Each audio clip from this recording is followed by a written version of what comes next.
Hi guys, welcome to part 2. So anyways, sorry, this is just like my first time really ever talking about this. Like, I literally stopped posting. I was at my lowest for the past 2 years, literally. It's not worth it. When I moved in, I was literally sitting at home like, what the fuck am I doing with my life? Like, I literally did not know what I was doing with my life. I miss my mom so bad. Like, it's just a lot. Even though me and her would bump heads, like, it's just so insane because if I would have known that he cheated on me while me and her were going at it, whatever, you know, I would have chose my mom 10 times over him. So I ended up going back home, and then as I'm home for a bit, the cops end up knocking at the door and they're asking for me. They wanted to arrest me for domestic violence, and at this time I was 18 already, so I'm telling you, it was like March and I had just turned 18.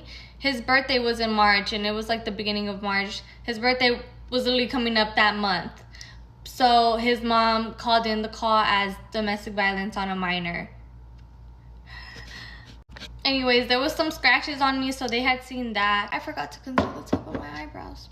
Anyway, they ended up leaving, and then like not even a week, or maybe like a week, I ended up getting a lash line in the mail, and turns out she reported my lash business too. So I had to pay $2,000, and I literally know it was her. She's the only one that knew all my fucking information like that. Like, anyway, even after all of that, like, I couldn't stop going back to him. I literally just kept going back to him until I hated him.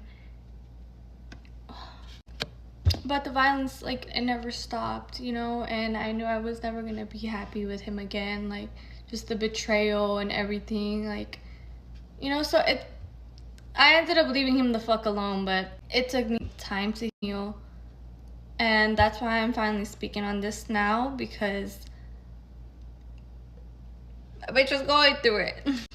It was really hard having to deal with everything, like even him knowing that I would literally get physically abused by my own father. He would literally spit in my face, call me a bitch and all this shit, you know, typical. I have a whole compilation of everything in a video that I'm debating if I'm gonna post it before or after I post this. But yeah, girls, be fucking safe out there.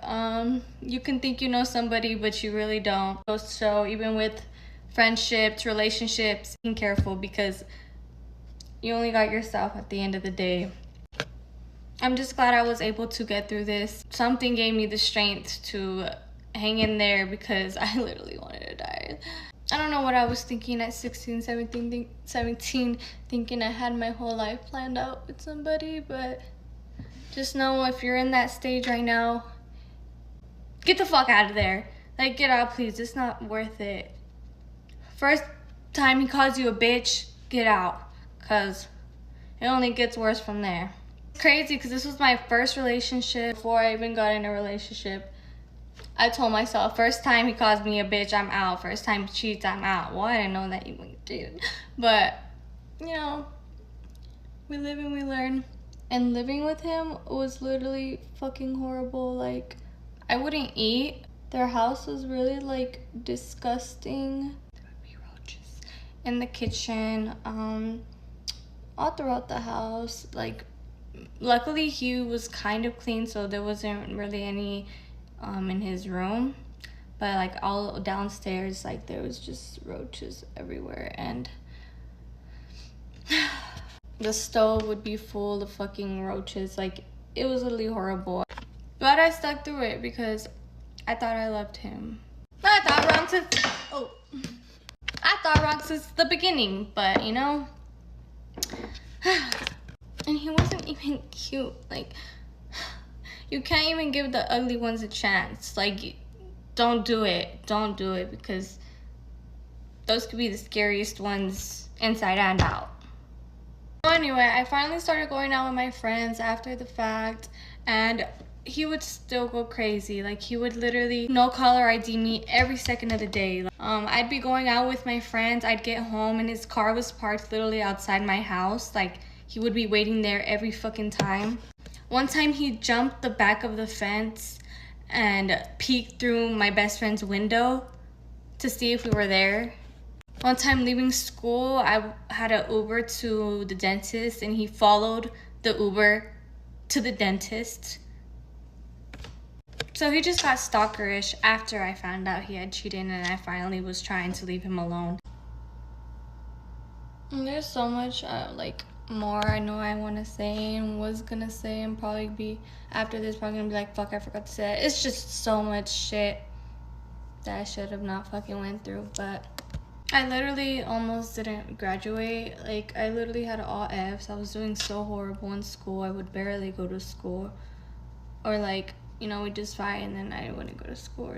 Luckily last minute I got my shit together. I didn't think I was going to at that point, but we did.